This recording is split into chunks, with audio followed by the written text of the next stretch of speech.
Om Jananim Sharadam Devim Ramakrishnam Jagadgurum Padapadme Tayo Shritva Pranamami Muhurmuhu.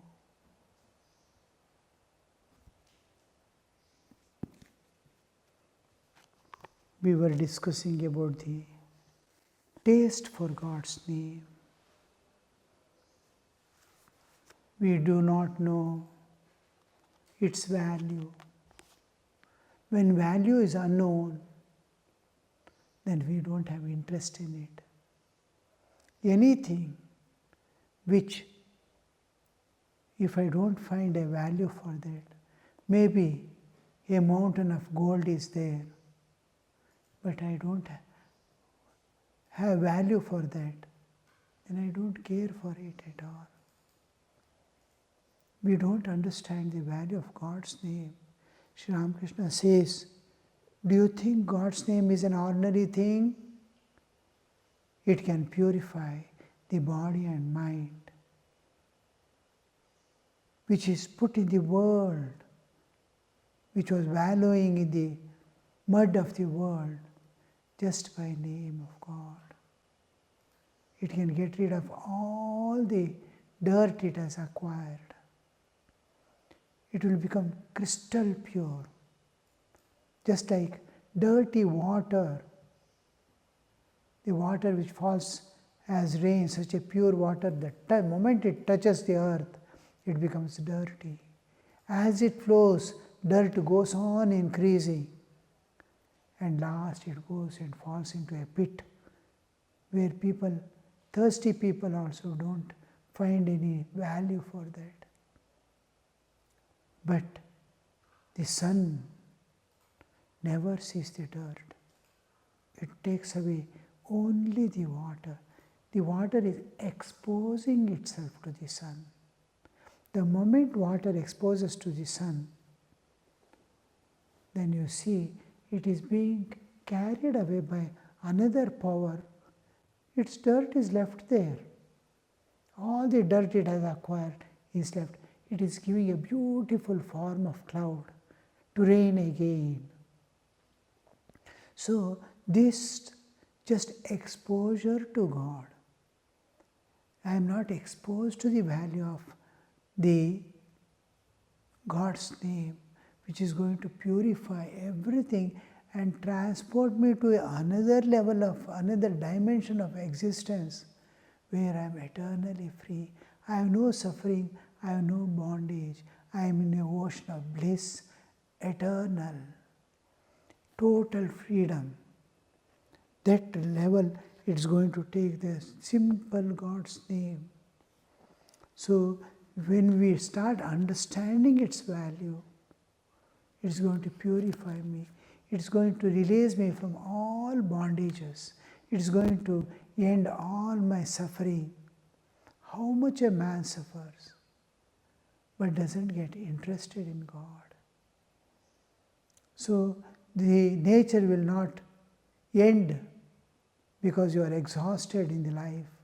It goes on chasing you with the same pain and same suffering till you realize your path and start walking on that path. Then the end starts beginning. So here we see that aspect of God's name, its value, Sri Ramakrishna is telling. Once, if through the chanting of name, one's attachment to God grows day by day. In whose contact you are going to come, your attachments will slowly start growing. And joy fills your soul. One has nothing to fear. Because here one thing is attachment to God is increasing. The attachment increases, here detachment begins from the world. Bhagavane Anurag, Jagate Virag, they go together. And dispassion towards the world happens along with the attachment to God. Passionate attachment is called anuraga. Passionate attachment for God releases you from all things of the world. You are moving about in the world, untouched by the world. You are doing all your duties, no karmic bondage for you. Because your inner soul is rejoicing there. Here, Sri Ramakrishna, when joy fills your soul, attachment to God is one thing, you are enjoying that, rejoicing it. One has nothing more to fear. So he becomes fearless. Because it is like father holding the child's hand. It is fearless. When a child is in mother's arms, it is not afraid of any person. Leave the child below, it already the fear is possessing it. When mother is out of sight, the child is terribly afraid. And when he sees somebody coming over, it starts shouting and wailing. So here we see that it becomes fearless because God is holding.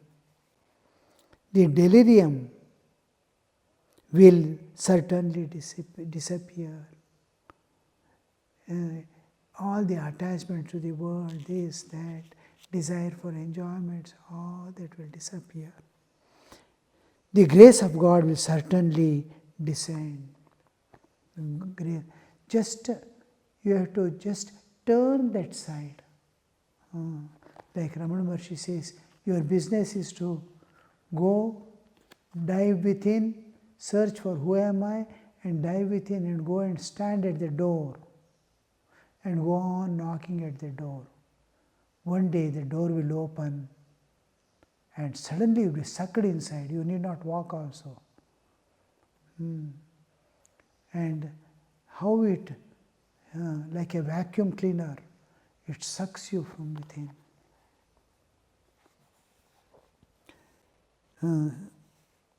God's grace descends. As is man's feeling of love, so is his gain. As is man's feeling of love, so is his gain. Jemon bhav, temni labh. In Bengali it is Jemni bhav, temni labh. As is your bhava, feeling of love. Bhava has a peculiar meaning. Bhava is in which a particular attitude you are having towards God. Now, you can feel God as your mother. You may feel God as your father, your friend, Sakhya, any kind of relationship. Somehow your soul searches for that.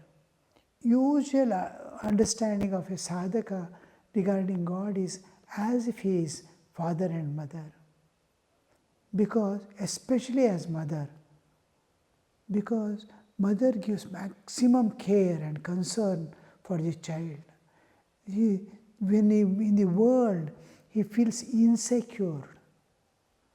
The insecurity of a child cannot be removed by father. Father can give chocolates. But that inner feeling of the child to understand, and father provides everything that is needed for the child. But child's need is entirely different. It is at a different level. It needs a concern, an attention. It is inter-heart relationship. Here, external dependence. I depend upon someone. I love someone. I am loved by someone. I feel concern about someone. Someone is feeling concern about me. When the concern comes into picture, it is a protective shield. It is watching. Somebody is watching my steps. It's feeling concern. I am looking after. It may be needing food, all his needs and everything. Nothing should harm him. All this is looking after. But feeling concern is different. It is watching its small steps, every step, and giving a support at every point. Giving support. The child wants to walk. Father can provide a thing to hold and walk. Mother holds the hand and make it walk. The steps to watch, to feel the strain and pain in the legs. Mother understands. So this difference, the sadhaka finds, oh, how will I walk in this path? My mind is such, it dwells on the world. How shall I? Somebody to give support and watch at every step and guide. So usually understanding of God as mother insists more at the early stages of sadhaka. When sadhaka gets a little grip in spiritual life, world doesn't bother much, then he will have towards God the fatherly attitude. The Father, He is my Father like. He can supply anything that I need, including knowledge, that kind of. But finally, at every stage we see the release, opening of the door and making the child enter is in the hands of mother. So usually that is the relationship. Now, prema is different from bhava. What is my attitude towards God? I love God. With what attitude? When attitude is brought into picture, my attitude, and its response, how the response is coming to Him, what relationship they have developed, because of which the love is sustained. That becomes that is called bhava. I am having that bhava. So here, Jamon bhav, temni labh. How is your attitude? How is your dependence? How is your intimacy with God? All this collectively, together we call it bhava. So as is that, so is your gain. So faster you grow, the more and more dependence, more and more intimacy, and more attitude of surrender is there in the sadhaka. Once two friends were going along the street when they saw some people listening to a reading of Bhagavata. "Come, friend," said one to the other, "let us hear sacred book." So saying, he went in and sat down. The second man peeped in and went away. He entered the house of ill fame, but very soon he felt disgusted with the place. "Shame on me," he said to himself. "My friend has been listening to the sacred word of Hari, and see where I am." But the friend who had been listening to Bhagavata also became disgusted. "What a fool I am," he said. "I have been listening to the fellows blah blah, and my friend is having grand time there." In course of time, both died. Messengers of death came for the soul of the one who had listened to the Bhagavata and dragged him off to hell. The messenger of God came for the soul of the one who had been to the house of ill fame and led it up to heaven. See, he is sitting there, but mind is dwelling somewhere. Both are in different places. Where a person is, how he is, what is his attitude, what is his bhava. So the inner, how you are responding to the external thing, what is your inner content? You are paid for the inner content, not for the external. Even you see, when we go and purchase any item, now modernity is we are carried away by the external covers, grand boxes and all that. The same content in a different way of presentation. The same material is sold for double the price. It is very attractive, made attractive. Many people fall a prey to that and pay the double price for the same item which is packed in an ordinary package. Inner content is what is valued. Now the wise one selects, oh, this is also same, that's also same. He is selling it to make money. He has enhanced the external glory. Inner. No, the worth is inner. Fools may differ, being attracted, but the worth is from within. So nature doesn't see external, where you are, what you are, but inner, how you are, what is your inner content, what bhava you have, where you, Sri Ramakrishna used to tell, where you have fallen, what you are doing, God doesn't see.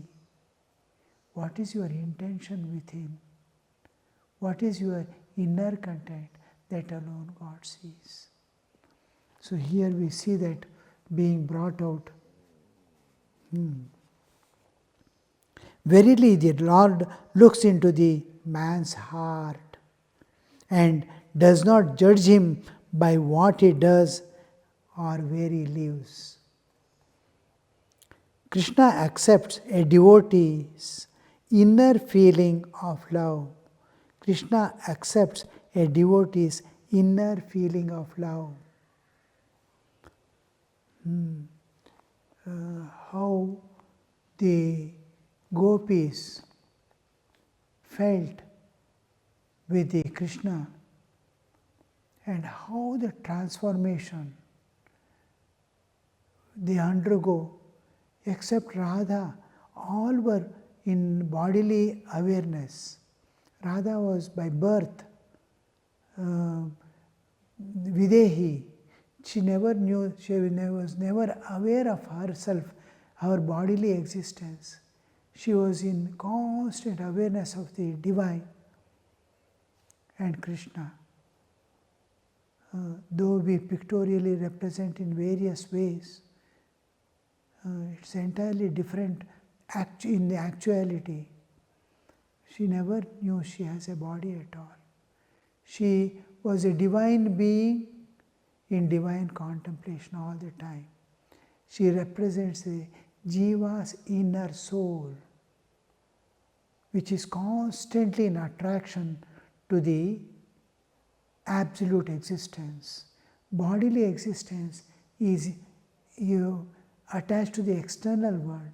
The soul is attached to the soul of every Jiva, independent of body, is represented by Radha. Sum total of all Jivas, independent of body. The individual soul, sum total of all Jivas is Radha. Krishna stands there as the absolute existence from where it is manifest. But all other gopis had that awareness of body. But they loved God.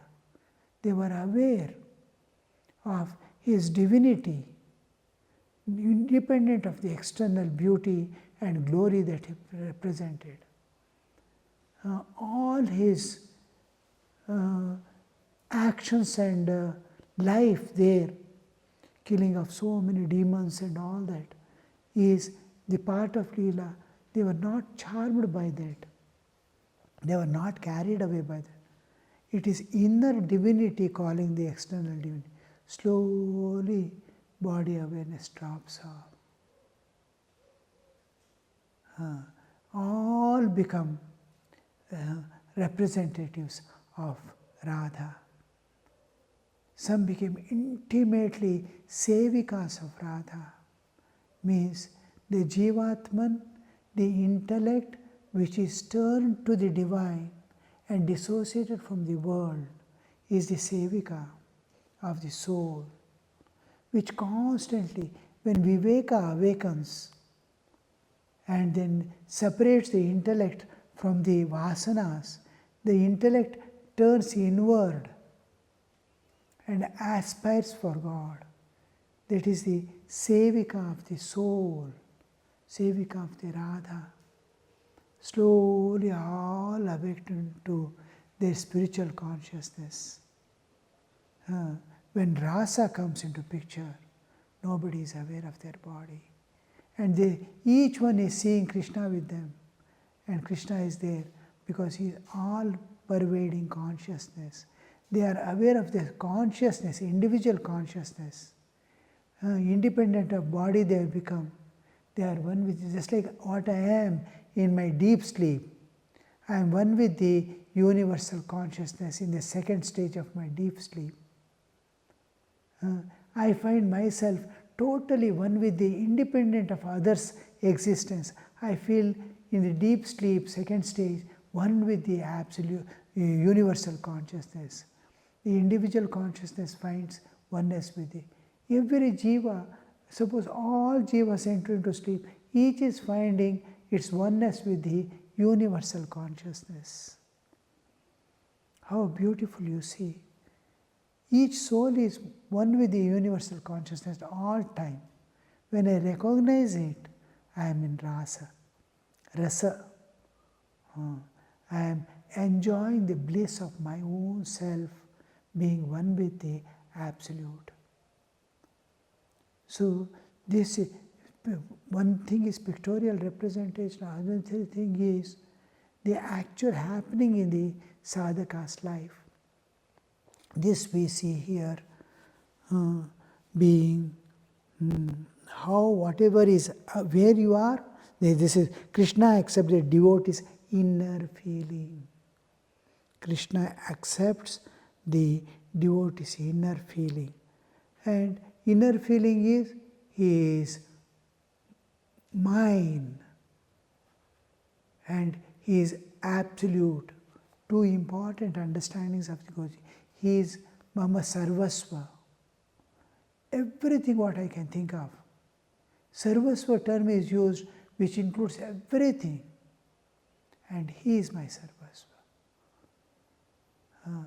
That feeling, Krishna accepts the devotee's inner feeling and he becomes the Sarvasva immediately.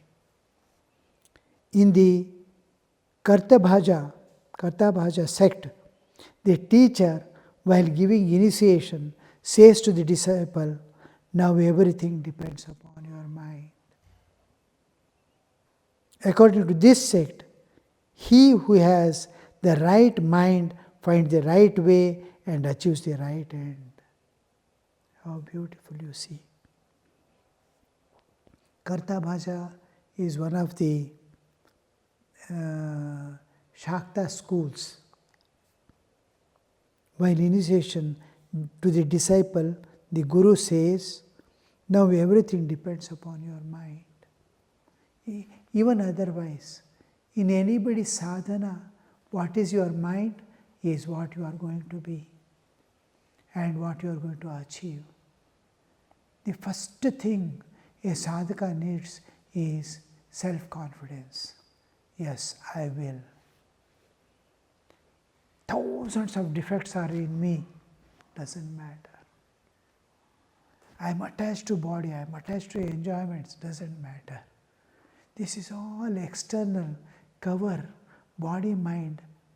Are you aware of that attachment to the world and the enjoyments when you sleep even for a moment?